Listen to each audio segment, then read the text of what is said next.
I told you my son, who's at Middlebury, took an entrepreneur class. You know, he had that shoe business. So now him and one of his computer science friends are both computer scientists, came up with an algorithm to predict. It picks basically 2 games a day. And they've won like 80% of the games at this point. What? Yeah, on spread, just on spread, plus minus. So now they're going to New York in 2 weeks to talk to angel investors. Good for them. Yeah, if it works, it'll be great. Because I made some money yesterday. I don't know. We'll see. I have 16.5 in this IUPUIC game, so we'll see. But anyway, nothing else. I guess you're in Vegas. You can talk about betting on sports, right? Yes. Played some craps. How was the concert last night? Concert was unbelievable. Literally, Nice. for the expensive the tickets were, but it was a 2021. I mean, we were row 6. You could feel like you almost talked to her, touch her. She's very good. It was 2 hours. I'm not a big Adele fan, but she's good. She's an entertainer. She's talented and she's an entertainer. We all know you did it for your wife. 100%. 100%. Trust me. Plus, I got to come out here for 30 hours, you know? Yeah, exactly. A little bit warmer probably in Vegas. Than Not much, though. Like 10 degrees. No? It's like 42 in Wisconsin. It was like. Oh, that's warm. Yeah, it was like 55 here this morning. So the pool's not even open. So.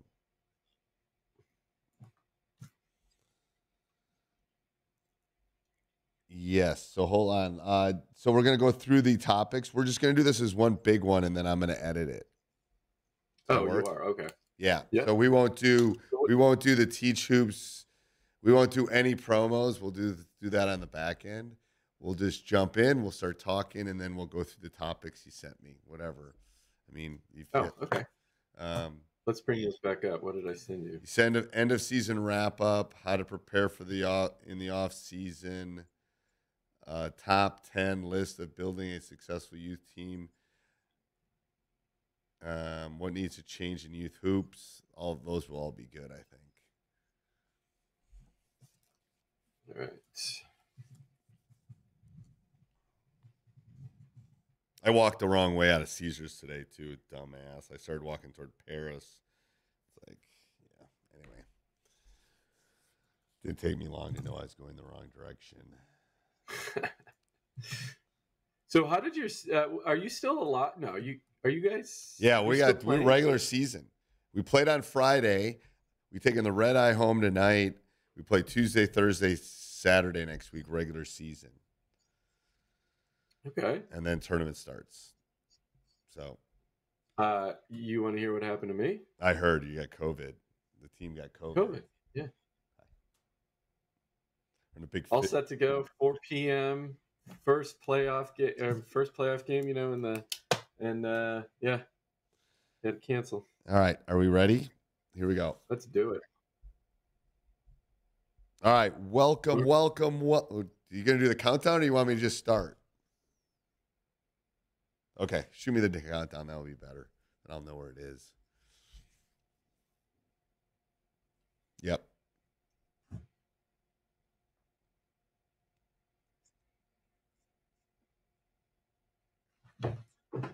Welcome to Coaching Youth Hoops. And like I have said in the other ones, not from the Fifth Quarter Studios in Madison, Wisconsin, but in the Blue Wire Studios in the Wynn Casino.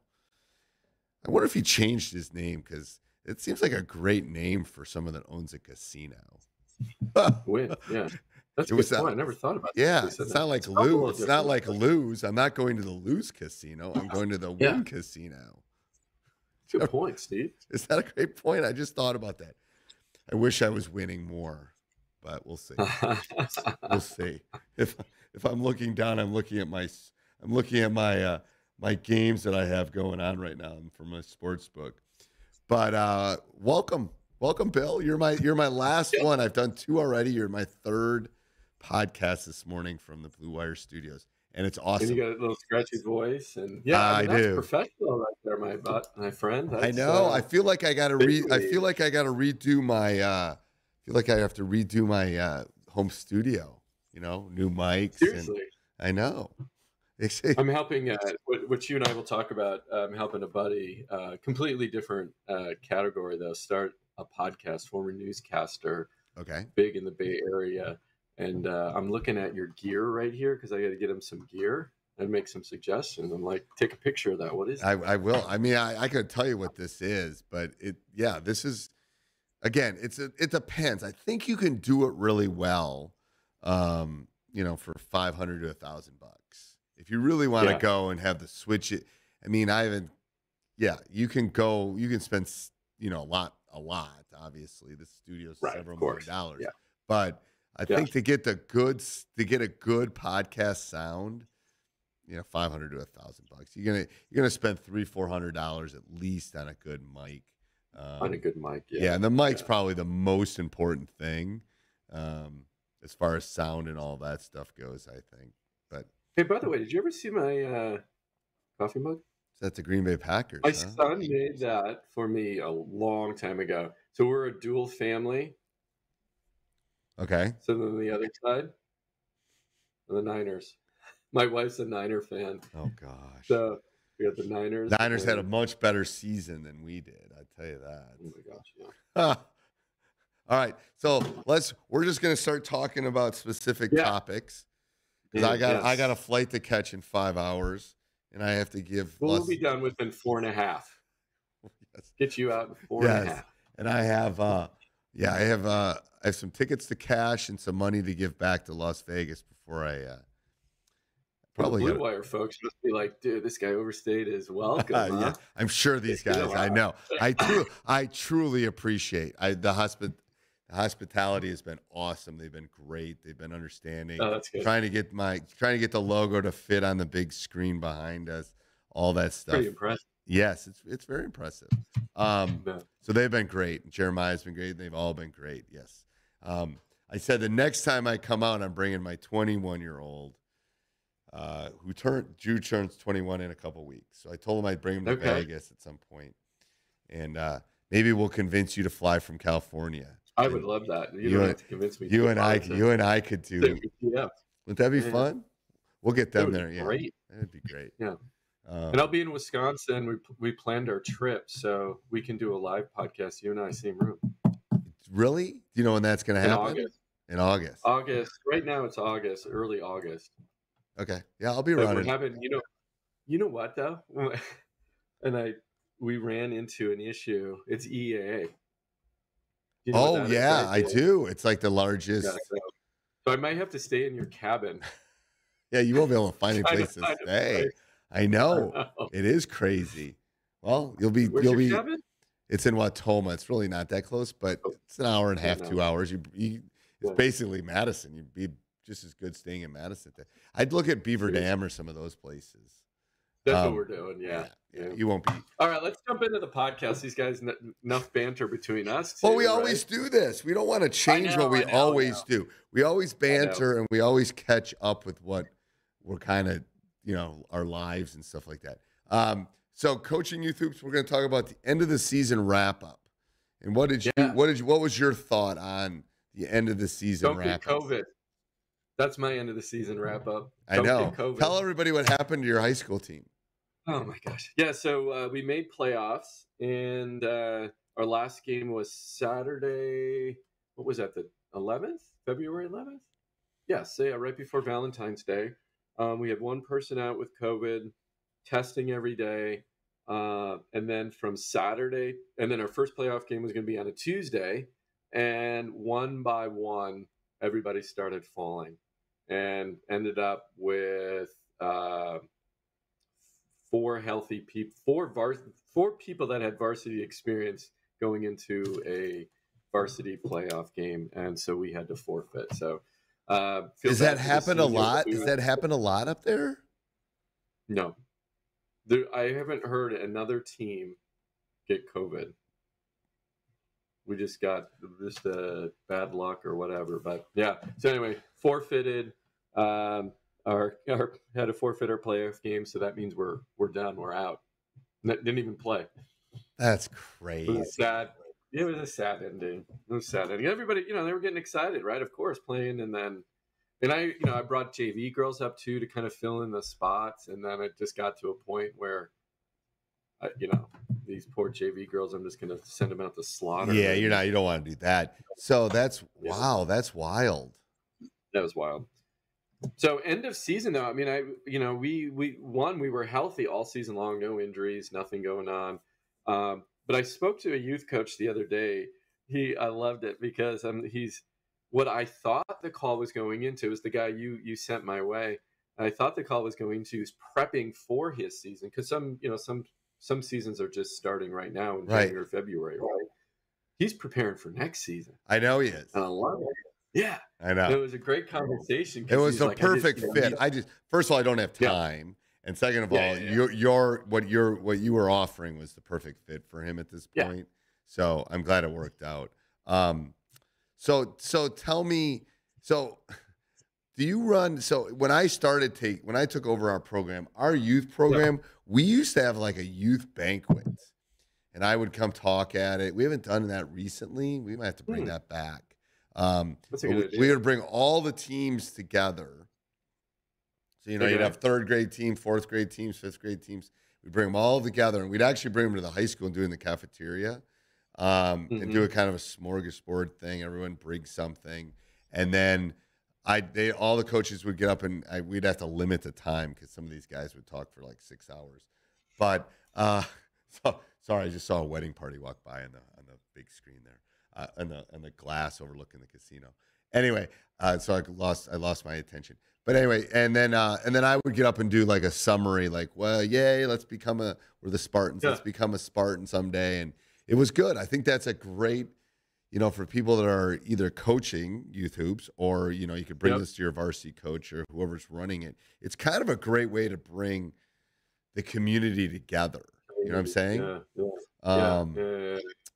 Definitely, that's a great idea. I'm going to have to think about recircling back on that. I know we kind of got rid of it because of COVID. But anyway. Well, I think we're what I would suggest to coaches now who they're just ending their season is write down what worked, what didn't, what you were good at, where the holes were, what you want to do differently for next year while it's fresh in your brain. Shelve it for a little bit, depending on how hardcore you are, right? Put it away and then come back to it, or study throughout the season. I think the second thing is hold on before let me dive onto that topic first. Please, so a couple things with that topic is I like doing that. I've got it handy. Look at it because I was writing as I was walking down Las Vegas Strip. So I always keep this little black thing to write notes in because I run a business, run these podcasts, teach, coach. Yeah. So my brain's working 80 miles an hour. So I always writing stuff down. So I think you're right about that at the end of the season. I think you should try to do it during the season too, as a youth coach. Yeah. So maybe once a month, right? Oh, we're not working on our help side's not very good, or the kids aren't dribbling just write down and just put it away. Don't do anything with it. You can obviously work on some of the skills, but long term, put it on the side. Do it at the end of the season. Another thing is I always like to either have the high school coach or a coach you respect or somebody else come and watch your team or maybe watch your practice during the season. And then don't tell me anything. Let me coach my season. Because again, you're coaching youth basketball. But then at the end of the season, let's circle back and I think you could make your practices tighter by doing this, or why weren't you playing more kids, or whatever it is. But I would not use a parent. So ding, ding, ding, ding, ding. I wouldn't use somebody that had somebody on the team because we all love our kids and we all have hidden agendas. But I would try to get somebody on the outside. And a high school coach would do a great job of that, or even their assistant. Maybe they got I had a young assistant on, young coach on this morning on Coach Unplugged. He'd be a great guy. Bring him in. He's 27. He brings in, he wants to get into coaching, and then have him jot some notes down and then take him out for breakfast. What's that going to cost you? $15 at the end of the season. But I think that's another. How much? How much? You're gonna I have this little sidetrack. My son, who's in college, right? So he's like, oh, let's go to. It was a special occasion. We were to celebrate for breakfast, and he wanted to go out, and I'm like, okay, where do you want to go? And he says IHOP, and I'm like, anywhere but IHOP. Serious? Sorry, Okay, IHOP. so side note, IHOP. Yeah. Are you kidding me? Like IHOP's like going to McDonald's. If you want a burger, you don't go to McDonald's. You go to Five Guys. You go to somebody that makes a burger. Right. But he's gluten free, so he likes their gluten free. Okay, I'll give him that. Right? But I guarantee within 5 miles of your house, there's a good pancake place or a good breakfast place. 5 miles, no doubt. That's why I'm trying to talk him out of it. Right. So then I get the bill, Steve. 4 of us. 4. Let me guess. 4. You're outside of San Francisco, right? Right. Mm-hmm. I'm gonna guess. Okay, so just so you know, I drinks, dessert, a steak in Vegas last night, like $340 for the 2 of us. Okay. I'm guessing it's gonna be $300 for the 4 of you to eat breakfast. Too much. Oh no. $225. $225. No. 180. Not that much. 180. No. I'm glad you went high. No, it was still disgusting. That was $72 without a tip. Well, is that bad for 4? Are you kidding me? For 4 IHOP for breakfast for eggs? You're old. You're old. 70 is not bad. I don't have your money, Steve. 1480. That's $85. That's $20 a person for breakfast. That's a little high, but not for the Bay Area. See, I don't have teacher salary. Oh, teacher salary. Shoot. That's like, trust me. I guarantee my tax bill is going to be crazy big this year. Off the air, I'll tell you what my tax bill is going to be. It'll make you, it's crazy. For living in Wisconsin. I won my first parlay bet and my first bet that my son thinks. So that's why I was looking at my computer. You're good. I mean, we're Vegas. I'm gambling. We're in Vegas. You have to. Okay. Yeah. So what else do you do for end of season? Have a banquet. So high school or grade school, we always do some sort of wrap up. I give out a little awards. Sometimes there's a mix of your typical MVP award, as well as some stuff that's just I don't know if it's made up, but something that we believe in as a team, or I think I've talked about my red dot way before. We talk about rebounding, efficient scoring, defense. So they get an award, and then drive open together is more of the who was really driven, right? Who was really open, coachable, who's learned a lot throughout the season, and then together who was that glue player. Right. So we'll give out awards based off of that. And I think, kids love that, and they get a little certificate, and then we have our party, cupcakes, whatever. Yeah.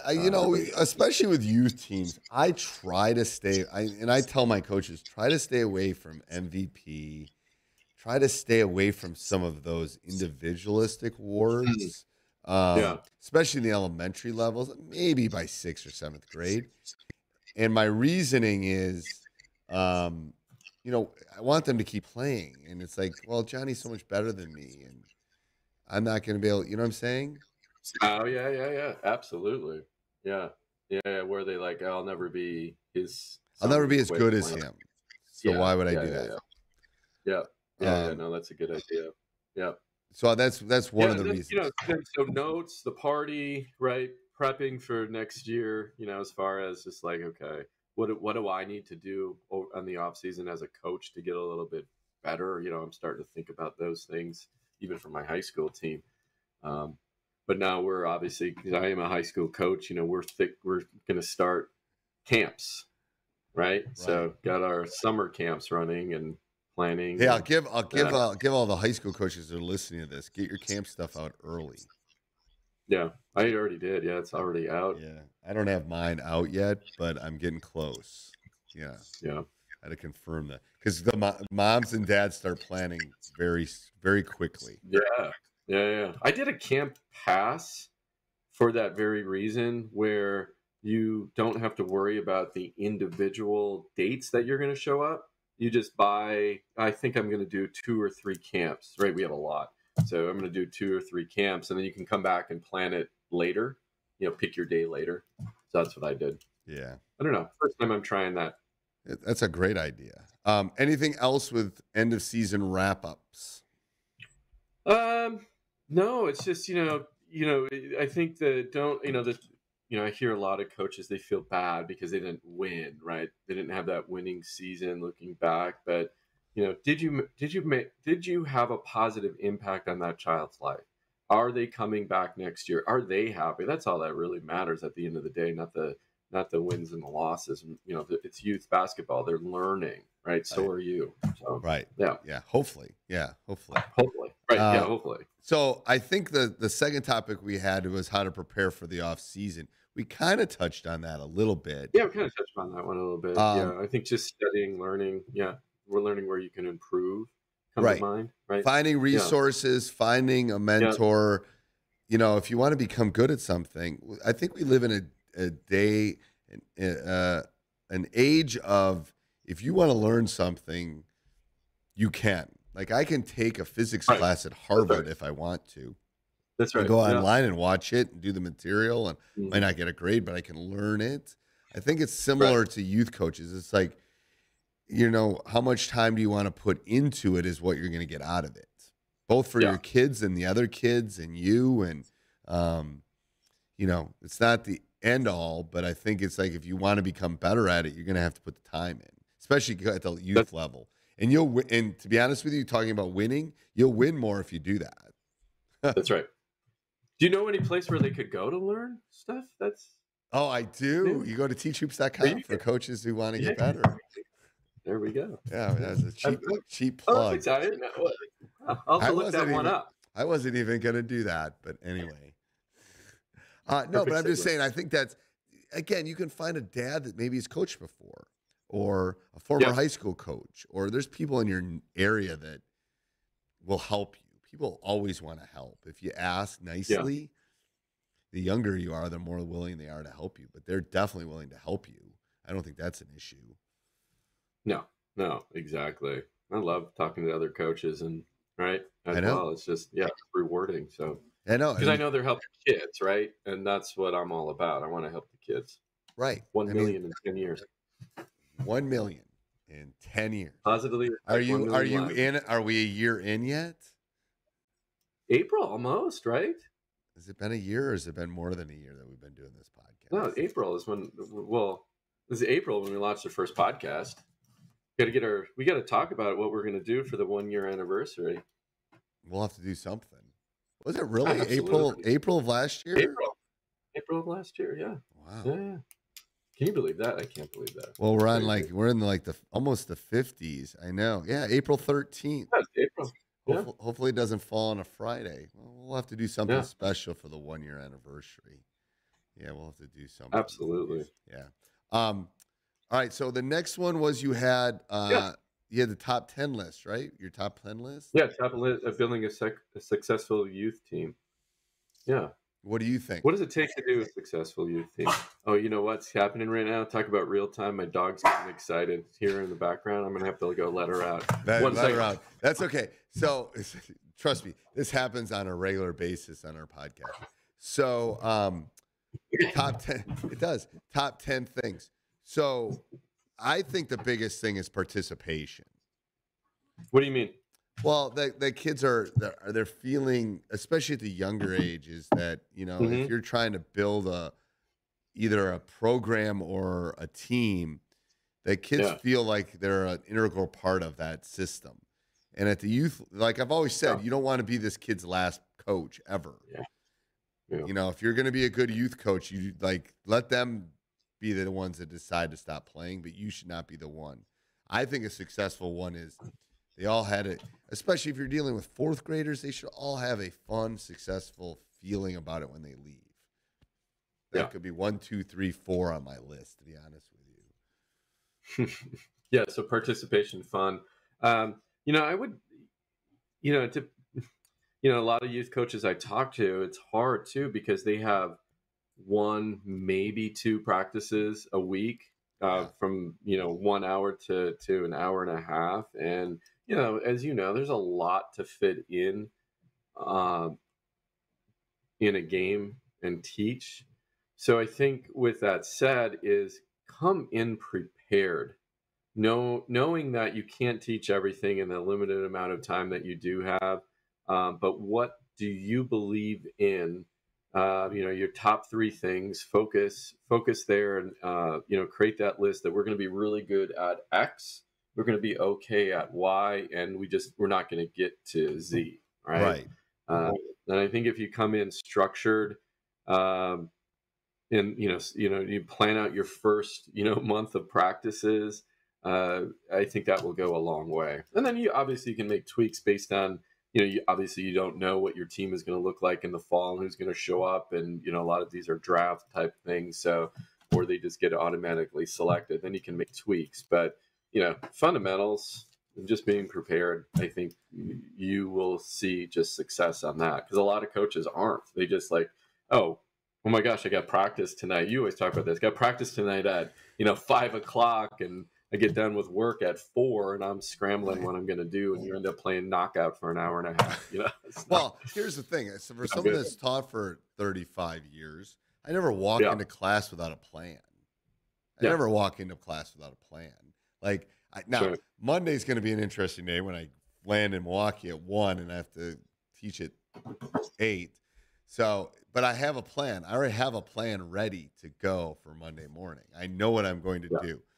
How effectively I do it's going to be a different story, but I know what I'm going to do on Monday. Okay? So it's the same with this. It's like otherwise, you're going to come in and do layup lines. You're going to do something silly. Right. You have to have a plan about twice a week. Okay, when am I going to work on my offense? Am I going to have my defense in? What skills do they need to work on? That's the bigger issue. If you're a 4th grade girls coach in Nebraska, great. But they probably need to work on their ball handling. They probably need to work on their, passing more than the Princeton offense. So I think that's the bigger issue is like, what are you specifically working on, and do you have it mapped out over a specific amount of time? Yeah. And don't boil the ocean. Right. Yeah, I think we get a lot. Oh my God. I don't think I've ever heard that expression. What is boil the ocean? Well, just trying to do too much. Right. I've never heard that expression.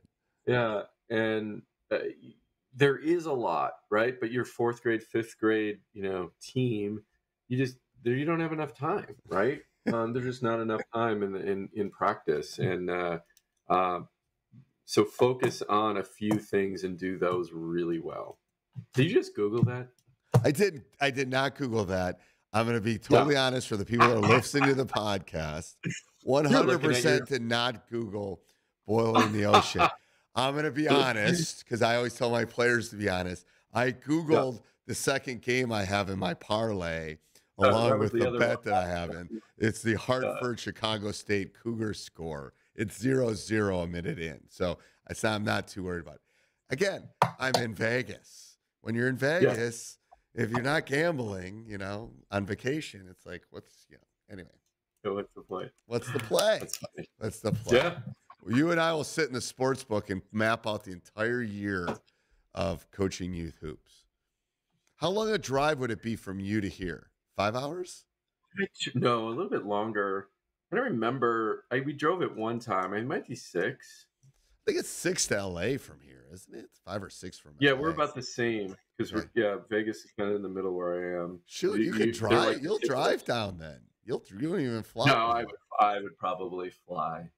It'd be cheap. It'd be a cheap flight. It's cheap. Oh yeah, it's cheap to get to Vegas from Oakland, right? Actually, I'm going to look it up. I'll tell you in 2 seconds. I will Google that. I'm curious. You're Googling it. No.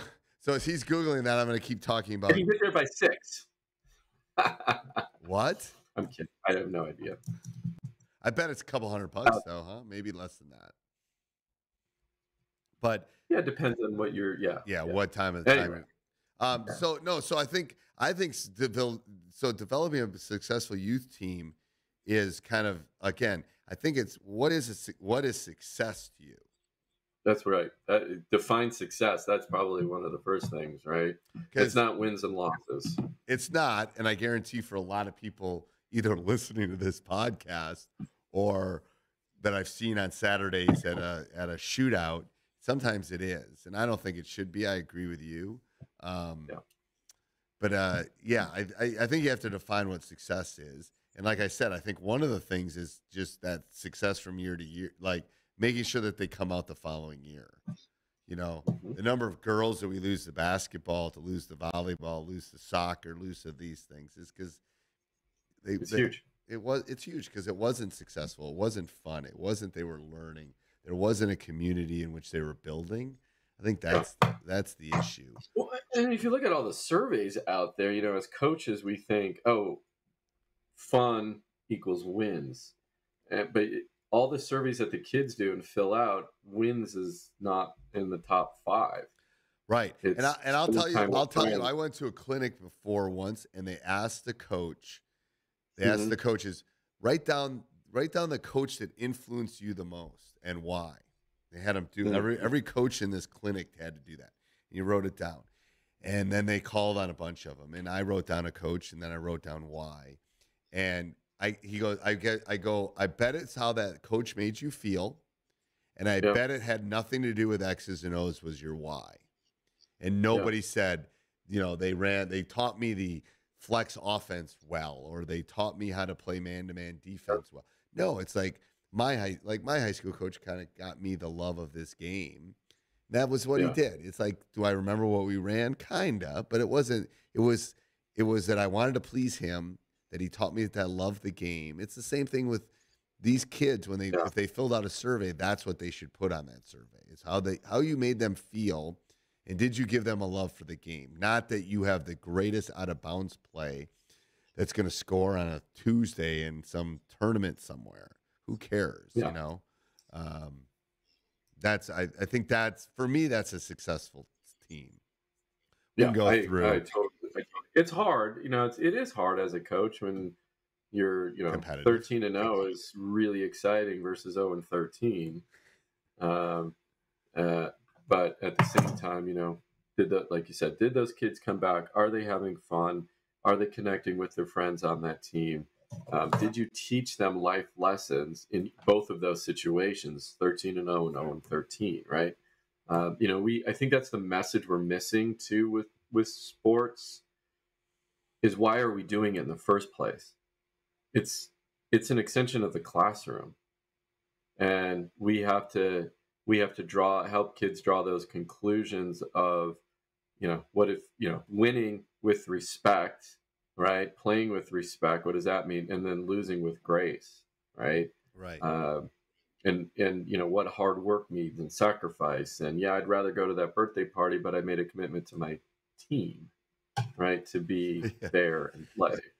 And So and it's hard. We've had this discussion. It's hard on the yeah, players because sometimes they want to be there and they don't have the choice. Like I always exactly. feel like my juniors and seniors have some choices. Not always, but for the most part. But They can make a better argument than a fifth grader can yeah, the to fifth grader not go can't jump in the to. car and drive themselves to practice.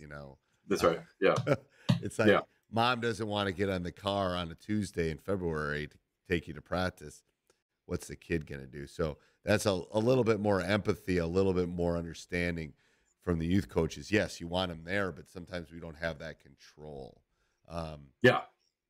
All right. That's right. Anything else you think for making a successful, I'm holding up air quotes, a successful Successful. Yeah. I youth just think team? again, I would end with this: is just love on the kids, right?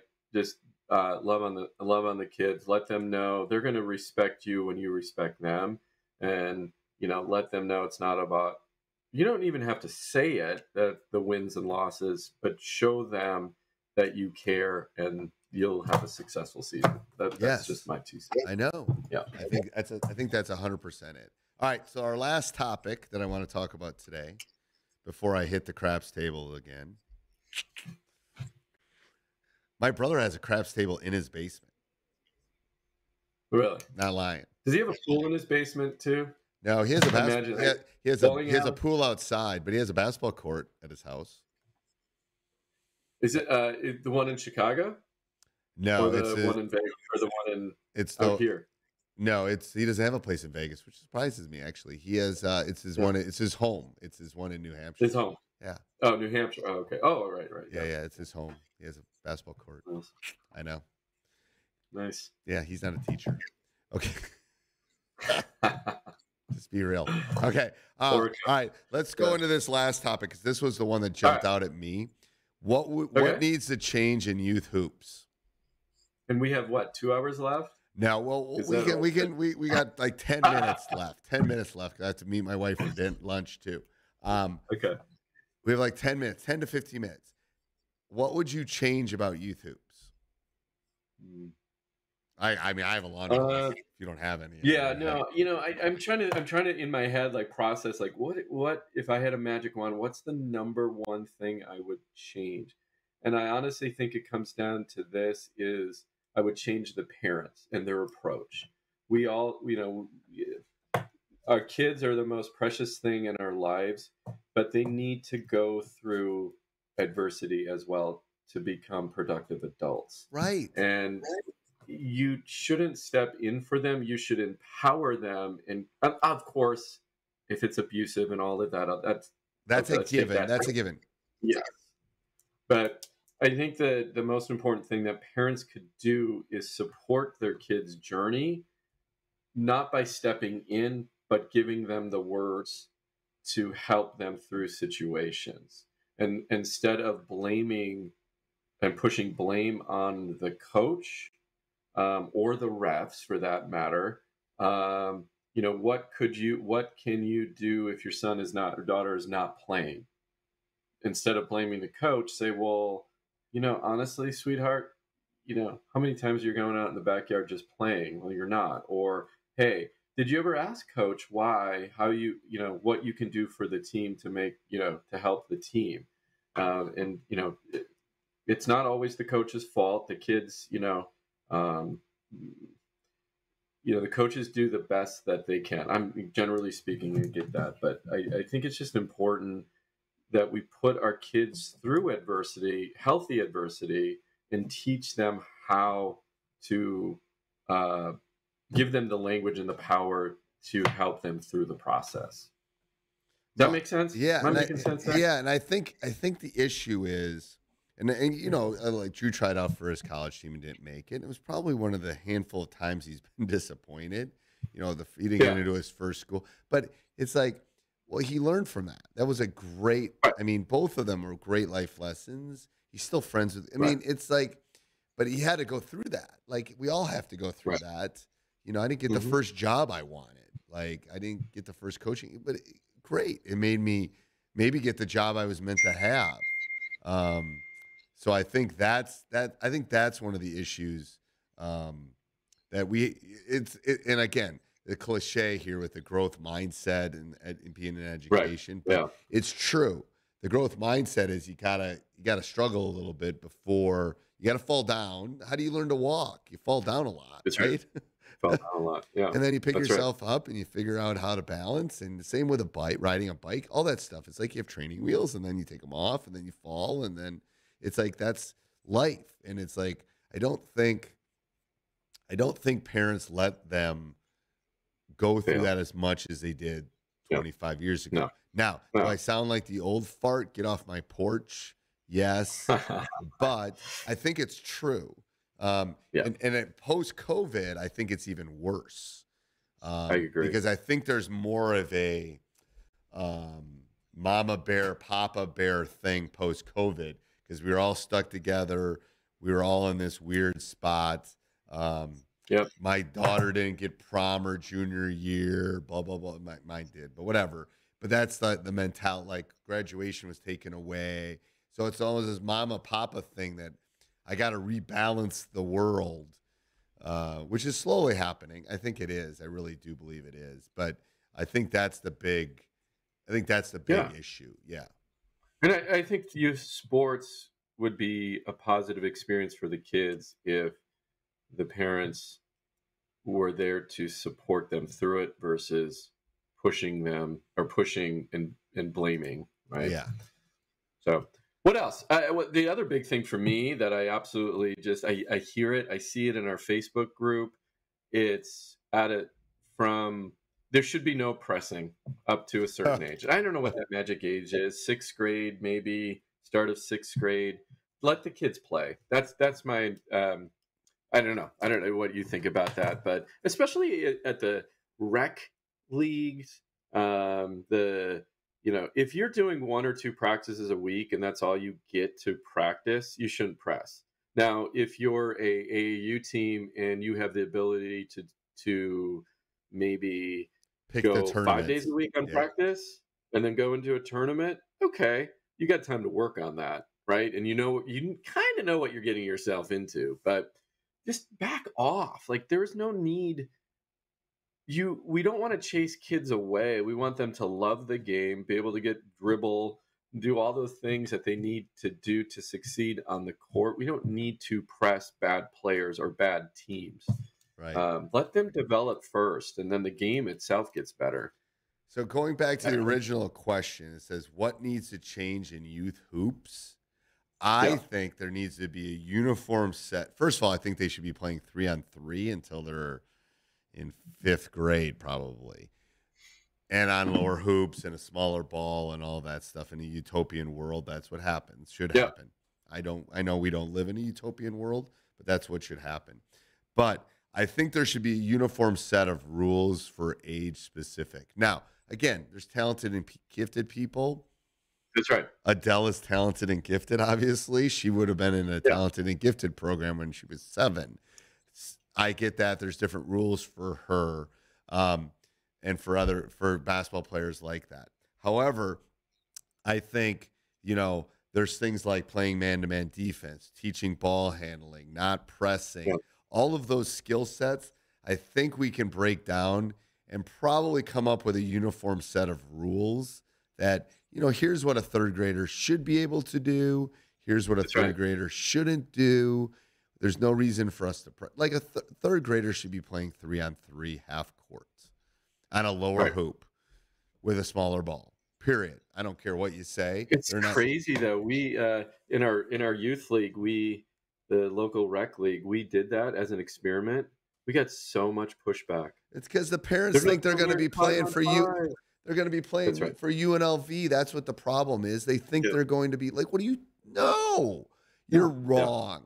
Like, most of these kids will not play high school. 1% of them will play in college.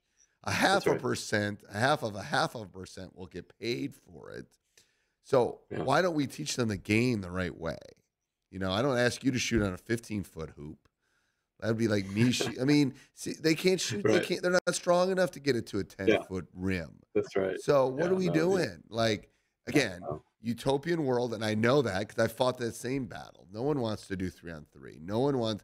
They all want to like live vicariously and go to the water park and then play 3 games on a Saturday, and fine.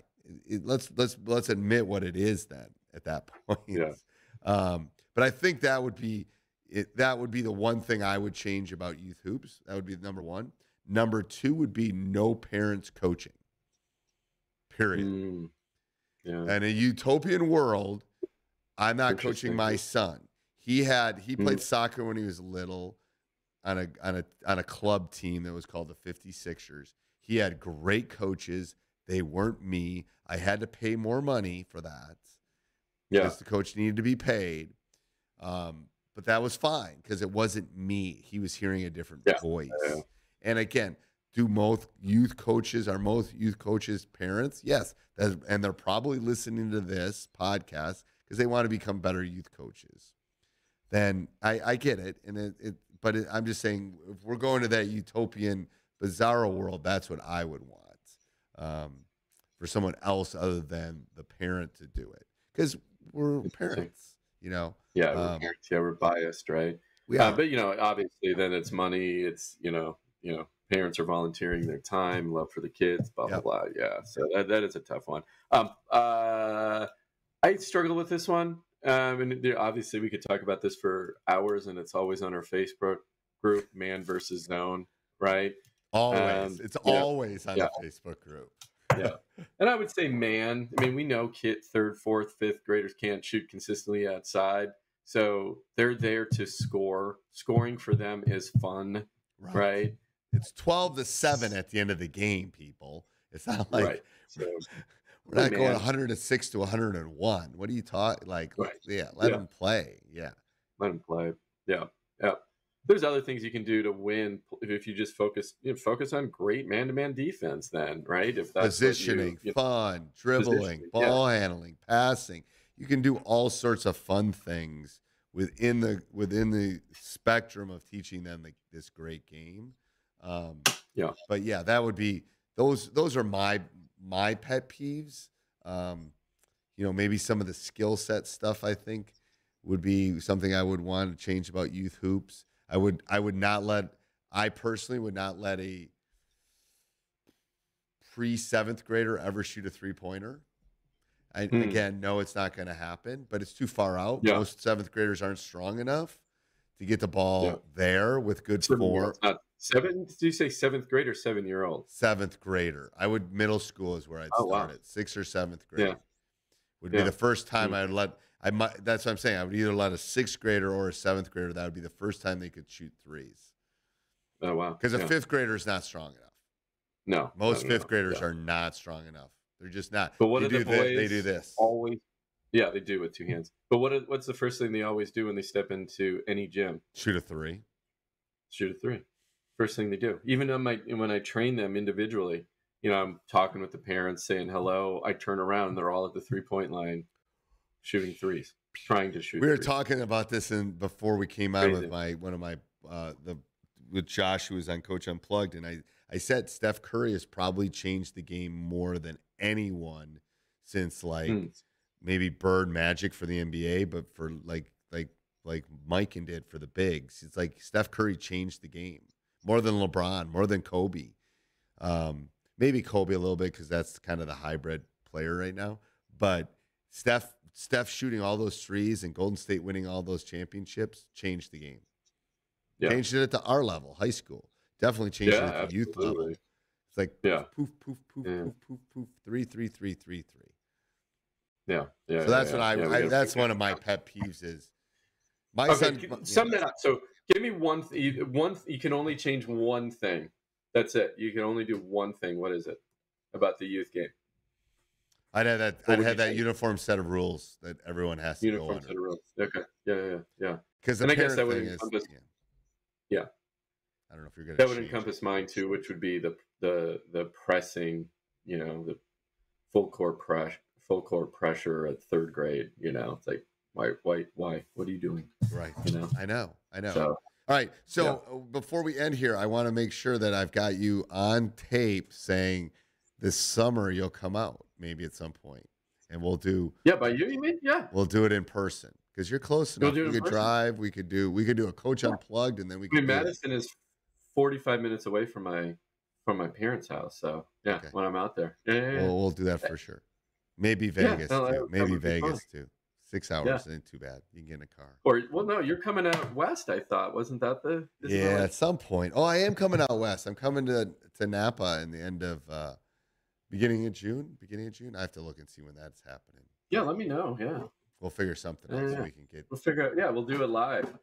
Do it live from there. I'll bring the equipment. I like that. Right, we're from the vineyard. From a vineyard. On location. Yeah. That'll be good. All right. Till next time. BasketballPracticePlans.com. Go get them, coaches. We didn't talk about that, but dude, I got a big announcement coming up. I haven't shared it with you. I'm so excited to share it with you. So it's coming. Okay. We'll get ready. We'll talk. We'll keep that in the queue. That's right. All right.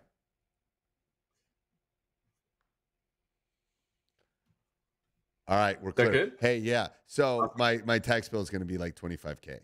So what?